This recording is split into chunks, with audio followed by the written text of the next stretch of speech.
Канча жашыңызда ошол? Мен 6 жашымда операция болдум.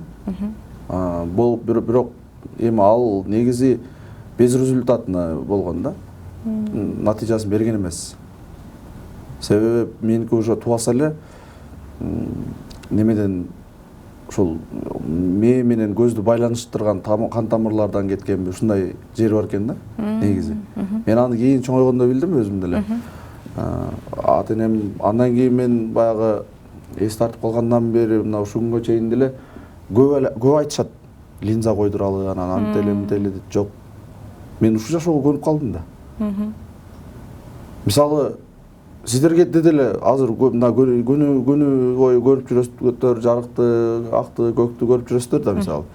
Туруп туруп эле көзүңөрдү байлап койсо, ал жашоо башка да. Ал таптакыр башка. Ага башынан көнүш керек. Туура. Ошон үчүн мен мисалы азыр сиздердин коомуңуздар, эми сиздердин дегенде көздүүлөрдүн коомуна кошула албайм. Андай кылып жашай албайм. Сиздер менен мамиле кылып, мисалы мамиле түзүп, аралашып ошо неме кылып жүрө бериш мүмкүн. Бирок деген жери бар. Бирок мен толук бойдон мен азыркы жашоомдун эмесин өзгөртүп башка эмеге көнө албайм. Ал кыйын, өтө кыйын окуя. Бизде балдар бар. Бул баягы 2010-жылкы когалаңдагы таасир кээ бир адам үчүн да унутулуп кеткен, жана жерге сиңген суу сыяктуу болуп кеткен болушу мүмкүн. Бирок бир инсан, ошол менин жакын досум бар. Алабыкка чаткал боюнча азыркы учурдагы Азиздер Дүлөйлөр коомунун төрагасы, биздин өзүнүн Алабыкка чаткал боюнча. Анан мен ошол инсанга чындыгында таң калгам. Неге? Монча сроктун ичинде азыркы ал жеткен ийгиликке жетиш ал өтө кыйын. Ал өтө кыйын. Мисалы ушунча бизнес менен алектенгендер деле ушул азыр 15 жыл болгон болсо, мен эми азыр 15 жыл немен айтып берип атканым да. Негизи бул бала көрбөй калдым, болду жашоо бүттү деп отурган деле эмес да негизи мен билгенденчи. Андай деле күйүп болгон эмес. Бат эле көнүп кетти да, биздин коомго бат эле көндү, бат эле кирди. Азыр эми бизде Кыргызстан боюнча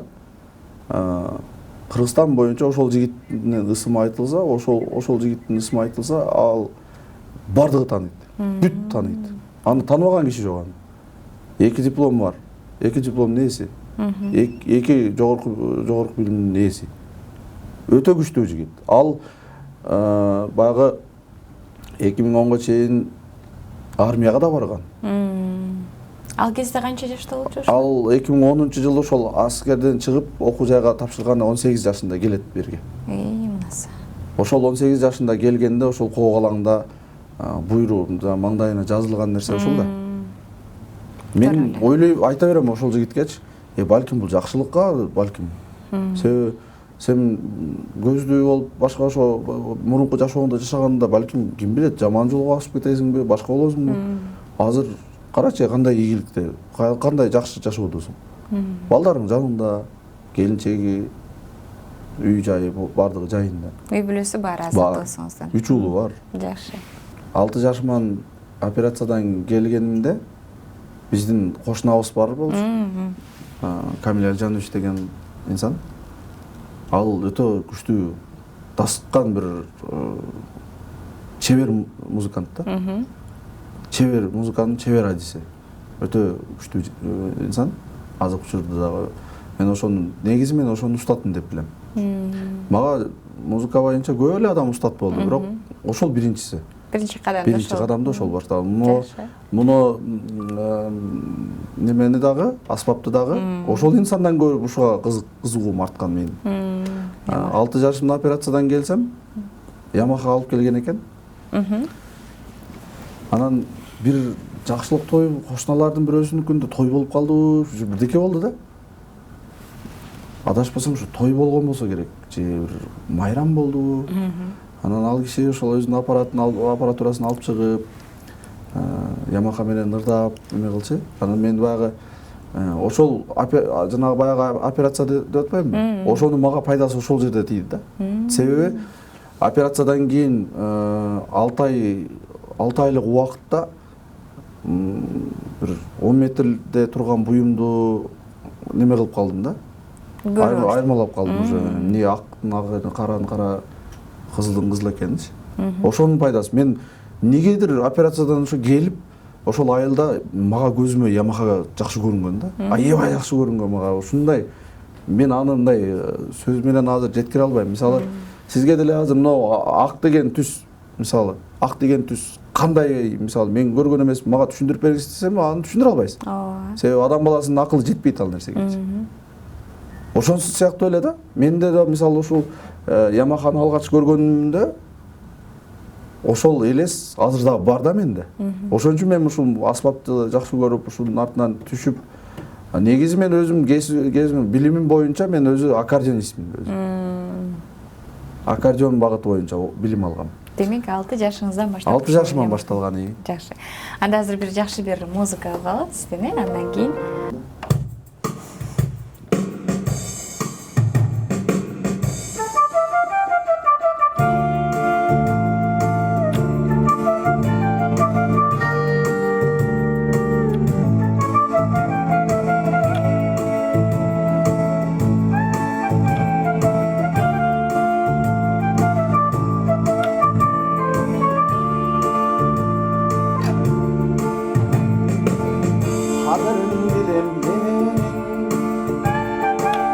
Кадырлап сыйлап келемин, ак сүттүң атташ кыйын го,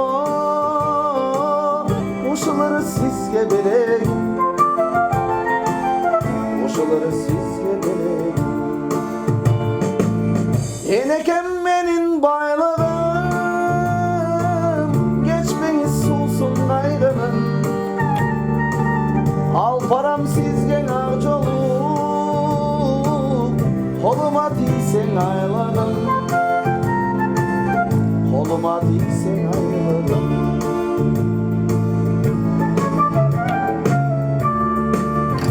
Анан эң башкысы, мен үчүн эң башкысы, мен айттым го жана жалгыз уулмун деп. Мен ушул ден соолугуна мүмкүнчүлүгү чектелген экенимди ата энеме билдиргим келбейт. Мындай ошолор сездиргим келбейт ошо.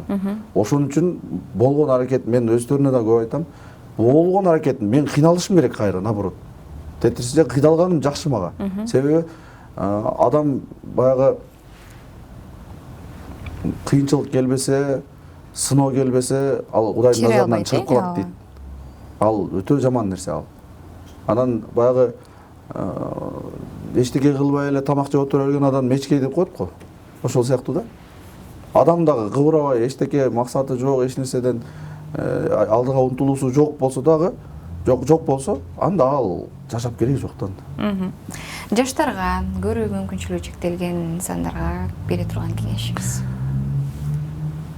Эң башкы биздин ошол менин тагдырлаштарыма, жаштарга бере турган эң башкы эле немем, силерди кандай инсан келип басынса да эч кандай сөзгө маани бербеш керек. Эң башкысы ошол. Мисалы биздин коомдогулар көбүн сөз сындырып салат. Сөз келип басынтуу, кагуу силкүү, эми баягы мен баягы добур алмашып аткан учурга туура келдим деп атпаймынбы? Мисалы ошол биздин бала кезибизде базарга чыгып, эми баягы оор айтылышы мүмкүн ба, кайрчылык кылгандар көп эле. Өтө көп болчу. Базарда баягы тилемчи болуп жүргөндөр биздин тагдырлаштар көп болчу, аябай көп болчу. Азыр жок, азайды ушул. Себеби азыр бардыгы ток да. Бүт ток. Мына мамлекет кандай кам көрөт? Мен эсимде 2003 же 2004 жылы 1700 сом пособие алат элек. Азыр 10 эсе өсүп атпайбы ушул? Эми азыркы жанагы акчанын куну менен да баягы инфляцияны деле эсепке алыш керек, бирок ошондо деле да, бул чоң эме да. Канча мисалы Кыргызстан боюнча канча деген миң эме бар. Биринчи, экинчи топтогу майыптыгы бар инсандар. Канча деген ошончонун баарына төлөп беришти эле. Ал өтө чоң иш да. Анан эми мага көбү сурай берет, силерге кыйын болсо керек жашаш депчи. Мен айтам, кел бир салыштырып көрөлү, кимибизге кыйыныраак экен. Менин үстүмдө үйүм бар, алдымда машинам бар. Келинчегим, жубайым жанымда. Алдымда мага багыт көрсөтчү ата энем бар. Бир туугандарым, пол ылдыйман жөлөп турган бир туугандарым бар. Досторум бар канча-канча. Балдарым жүрөт. Давай эми үйлөнгөнсүңбү сен? Жок дейт. Ким бай, ким кедей экенин көрбөйлү эми. Байлыкты дүйнө менен өлчөгөн адам ал адашат да, негизи. Эң туура. Ал өтө чоң каталык. Бул байлык деген дүйнө эмес. Байлык деген сен руханий ички дүйнөңдө. Бүт байлыктын баары ошол жакта.